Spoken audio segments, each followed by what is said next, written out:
Assalamu alaikum students, how are you? I hope you are all well. Today we start our June assignment, lecture number 1. There is chapter number 6 from book page number 31. Is that clear? Let's start reading from paragraph number 1. Look here. A country's wealth, एक मुल्क की दौलत. ठीक है, तमाम जो meaning हैं वो आपको बुक के ऊपर भी लिखे हुए नज़र आ रहे हैं और साथ में ये जो आपको पेज नज़र आ रहा है इसके ऊपर भी मीनिंग नोट किए हुए हैं. ठीक है, तो आपने इन मीनिंग को बेटा अच्छे से देखना है और अच्छे से इस लेसन को रीड आउट करना है ताकि आपके सारे कॉन्सेप्ट क्लियर हो जाएं. Is that clear?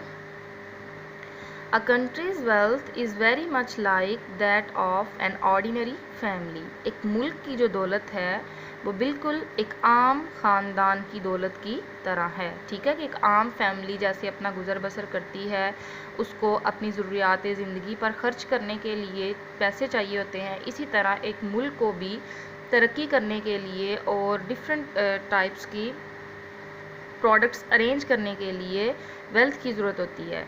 We work to earn wages. ठीक है, हम काम करते हैं उजरत कमाने के लिए. ठीक है, अर्न कमाना, वेजेस उजरतें. Which we can spend on houses, furniture, food, clothing, travel, entertainment and so on. ठीक है, कि उस उजरत को हम डिफरेंट टाइप्स की चीज़ों पर housing, furniture, food, clothing, travel और एंटरटेनमेंट के लिए और मज़ीद जो चीज़ें हैं उन पर खर्च करते हैं. If we spend less than we earn, अगर हम कम खर्च करते हैं, स्पेंड मतलब खर्च करना, लेस कम, दैन वी अर्न जितना हम कमाते हैं, we have money to save तो फिर हमारे पास रकम बच जाती है सेव करने के लिए, और टू स्पेंड ऑन हॉलीडेज़ या फिर उनको छुट्टियों में हम इस्तेमाल कर सकते हैं या छुट्टियों में किसी आउटिंग वगैरह पर जाने के लिए खर्च कर सकते हैं. New clothes and special treats, नए कपड़े और डिफरेंट टाइप्स की जो ट्रीट्स वगैरह हैं वो हम पार्टीज़ अरेंज कर सकते हैं. If we have extra money. Is that clear?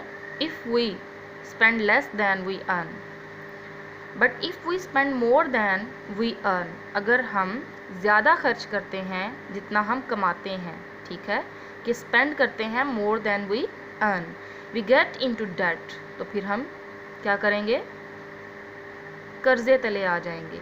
And have to borrow from a bank, फिर हमें किसी बैंक से उधार लेना पड़ेगा. बोरो मीन्स उधार लेना. ठीक है, ये देखें ये सारे मीनिंग जो हैं वो आपको यहाँ पे लिखे हुए नज़र आ रहे होंगे. ठीक है, तो बोरो का क्या मतलब है, उधार लेना. ठीक है, फिर हमें उधार लेना पड़ेगा किसी बैंक से और आ मनी लेंडर या किसी मनी लेंडर से जो उधार देता है, कर्जा देता है, उसको मनी लेंडर बोलते हैं. Is that clear? The next line, unfortunately बदकिस्मती से, वी हैव टू पे बैक द मनी, जो हमें दोबारा रकम वापस करनी होती है, वी हैव बोरोड जो हमने उधार ली होती है, प्लस इंटरेस्ट उसके साथ हमें सूद अदा करना होता है.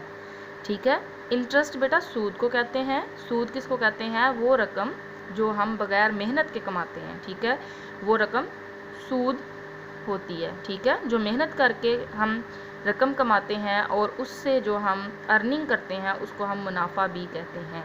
ठीक है, और मुनाफा जायज़ है जबकि सूद जो है वो हराम है.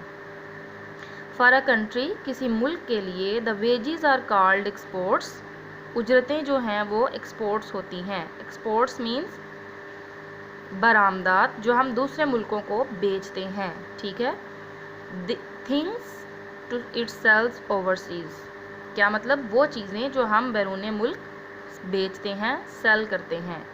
The commodities we buy are called imports, वो कमोडिटीज़, वो अशिया जो हम इम्पोर्ट करते हैं, इम्पोर्ट मीन्स दरामद करते हैं.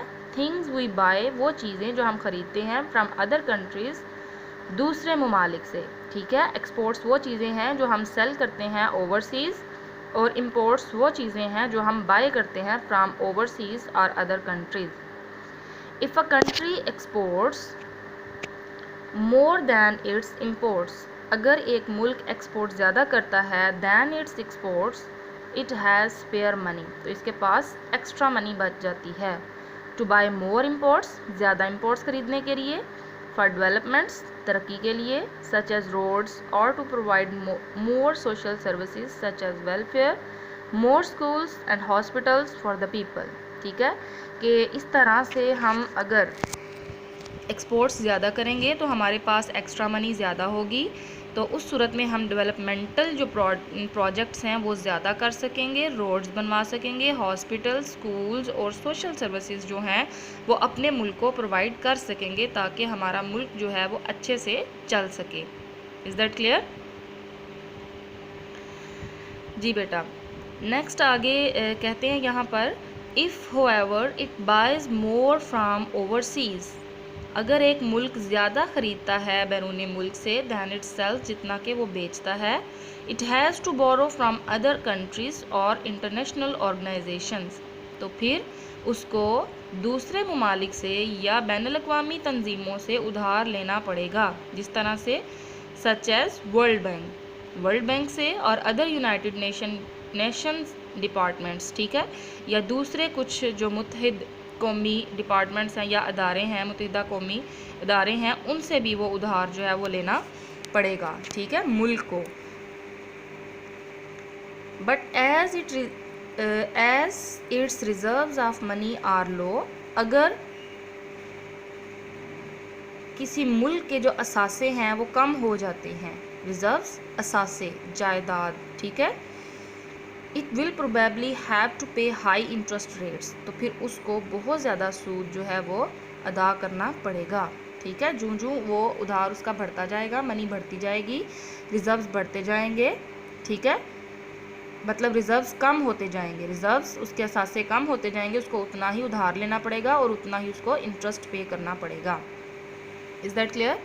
The next paragraph of this page, page number 31 is, as we have seen, जैसा कि हम देख चुके हैं, the wealth of a country comes largely from its exports, मुल्क की जो ज़्यादातर आमदनी है या दौलत है वो कहाँ से आती है? एक्सपोर्ट से। ठीक है, जो हम दूसरे मुल्कों को बेचते हैं और पैसे हासिल करते हैं। Some of these are agricultural products such as sugar, ठीक है, उनमें से जो ज़्यादा हम एक्सपोर्ट्स हैं हमारी वो चीनी है, rice, wheat and fruit, most of which are relatively low in value। ठीक है, इनकी जो वैल्यू है, जो कीमत है या इनकी कदर जो है वो इतनी ज़्यादा नहीं होती, लो होती है। ठीक है, as compared to technical products, some exports such as iron and other metal ores, ठीक है, कुछ जो एक्सपोर्ट्स हैं जैसे कि आयरन है, लोहा, और कुछ मेटल ओर्स, तांबे की जो धातें हैं, आर मोर वैल्यूएबल, वो बहुत कीमती हैं।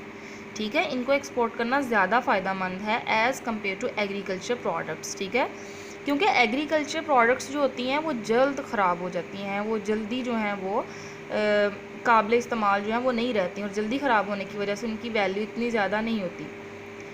ऑयल एंड नेचुरल गैस, ये भी बहुत कीमती चीज़ें हैं, विच आर रियली मिनरल्स, ये एक हकीकी तौर पर मादनियात हैं, आर ऑफ कोर्स, और यकीनन एक्सट्रीमली वैल्यूएबल, बहुत ही कीमती हैं। एक्सट्रीमली का मतलब होता है शदीद।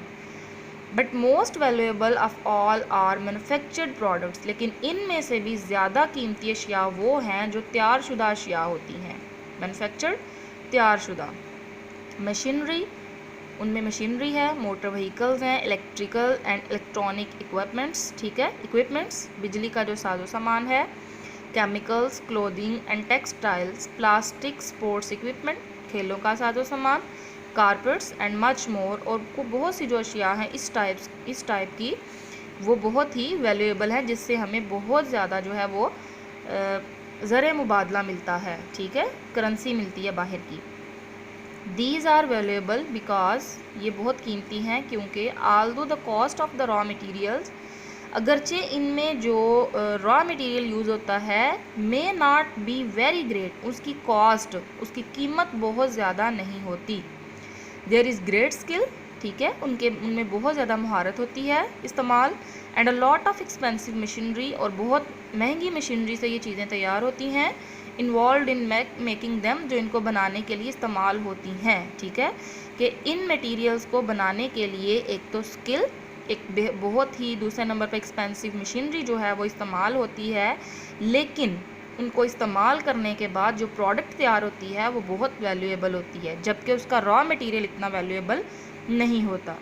The value of exports and imports set against one another is called the balance of payments. ठीक है, कि अगर हमारी इंपोर्ट और एक्सपोर्ट इक्वल हैं तो हमारा जो बैलेंस ऑफ पेमेंट्स है वो इक्वल है, बैलेंस है, ना तो उसमें हमें नुकसान हो रहा है और ना ही फ़ायदा हो रहा है। Is that clear 7th class?